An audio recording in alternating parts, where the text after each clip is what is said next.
corriger et reprendre certains éléments de ce cours sur l'analyse sensorielle. Et ensuite on pourra répondre aux différentes questions qui ont été posées durant les activités qui traitaient aussi de l'analyse sensorielle. Alors en introduction, on nous explique ce que c'est que l'analyse sensorielle. Donc en fait c'est une technique qui permet de connaître les différentes caractéristiques d'un produit, que ce soit un produit non transformé ou un plat. Donc là on s'est surtout intéressé au plat. Donc c'est une méthode plutôt technique puisqu'elle est en plusieurs phases, on verra juste après. Il faut utiliser du vocabulaire précis et il faut aller dans un ordre bien précis. Donc en fait globalement c'est une dégustation, mais ça doit être plus détaillé et plus objectif, c'est-à-dire il ne faut pas dire j'aime, j'aime pas, ça ne sert pas à grand chose. L'idée c'est de trouver des mots et de créer une critique constructive. Le but c'est de mettre en évidence les qualités et les défauts du plat pour améliorer ces plats. Pour cela on utilise donc les 5 sens de l'homme qui étaient présentés sur ce petit texte et je vous demandais de les repositionner dans ce tableau. Vous aviez les 5 sens, retrouvez les membres du corps humain liés au sens et puis l'utilité lors de la dégustation. Donc la vue, évidemment c'est les yeux qui participent à la vue. Ça permet de voir les couleurs, les formes, si le plat est régulier, s'il est joli. L'ouïe, donc c'est les oreilles et notamment les tympans. Ça nous permet d'entendre. Et entendre quoi?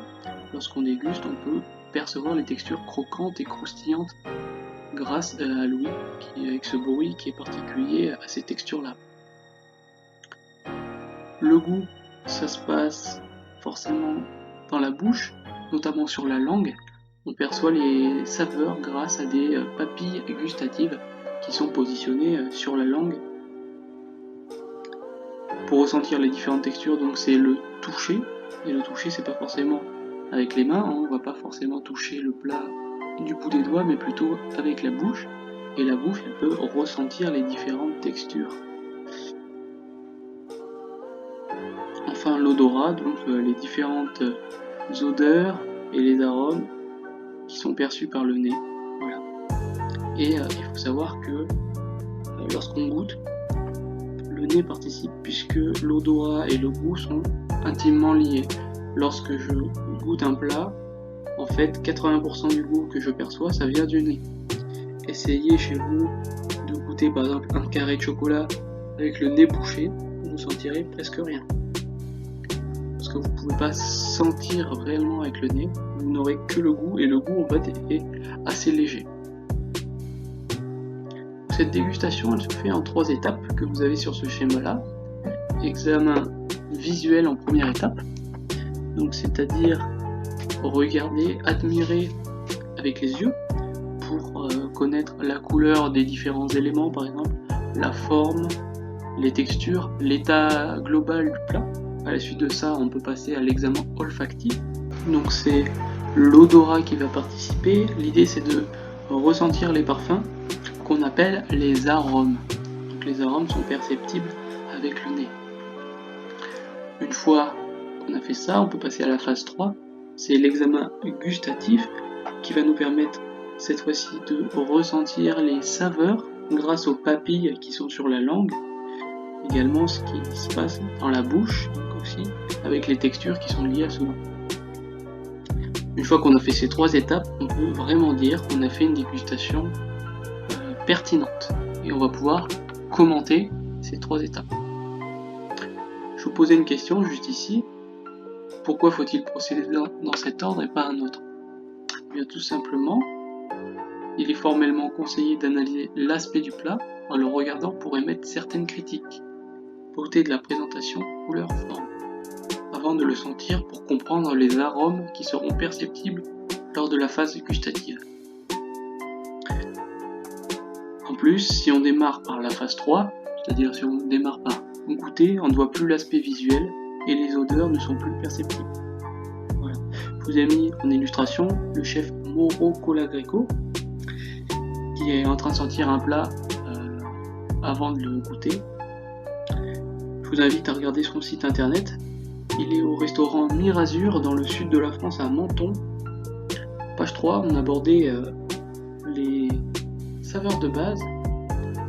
Donc les saveurs de base, il y en a 4 que vous connaissez forcément. C'est sucré, salé, acide, amer. Mais c'est pas tout. Il en existe plein d'autres. Là, je vous ai mis piquant, umami, anisé, grillé. Plus on goûte, plus on mange de plats un petit peu élaborés, plus on arrive à ressentir ces saveurs. Donc première saveur, sucré. En illustration, je vous ai mis le miel, je pense que c'est le plus parlant. Évidemment, il y a le sucre qu'on met dans le café ou dans les pâtisseries. Saveur salée, donc les chips, c'est plein de sel, on connaît. L'acidité, donc qu'on retrouve dans le vinaigre, dans le citron, mais dans plein d'autres choses. L'amertume, qu'on n'aime pas trop quand on est jeune, et puis petit à petit, on apprend à l'apprécier. Donc dans les endives, par exemple, dans le café, dans les bières aussi, on peut retrouver de l'amertume. Il peut y avoir évidemment des combinaisons de plusieurs arômes.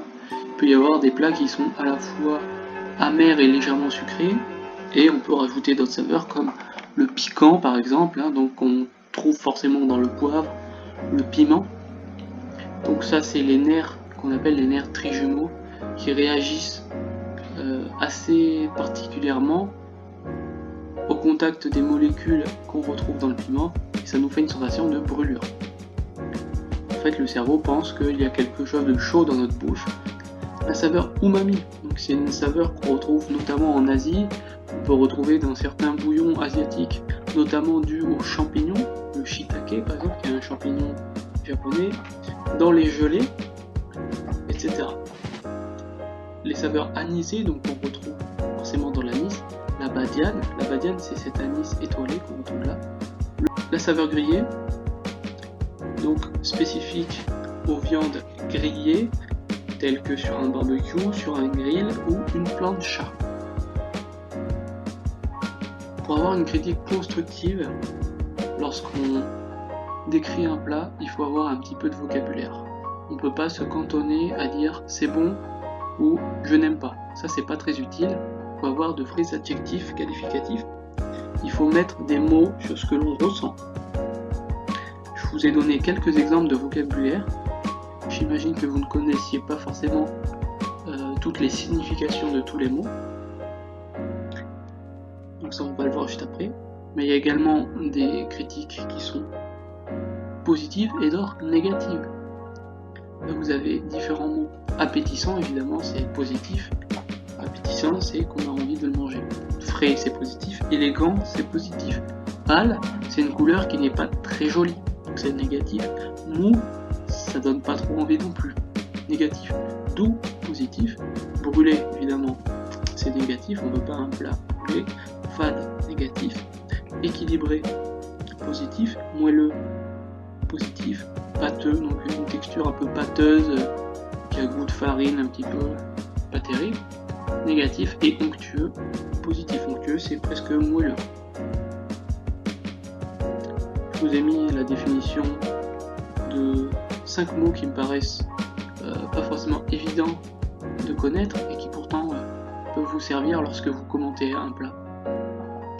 Donc le mot négligé, ça veut dire que c'est un plat qui est peu soigné, comme une assiette non dressée ou pas très bien dressée, fait à la va-vite. Donc c'est négligé. Net, c'est une présentation où par contre là on distingue parfaitement les éléments.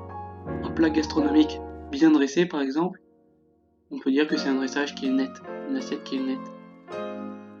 Le mot tassé signifie que les éléments sont trop rapprochés, pressés, comprimés, juxtaposés les uns sur les autres.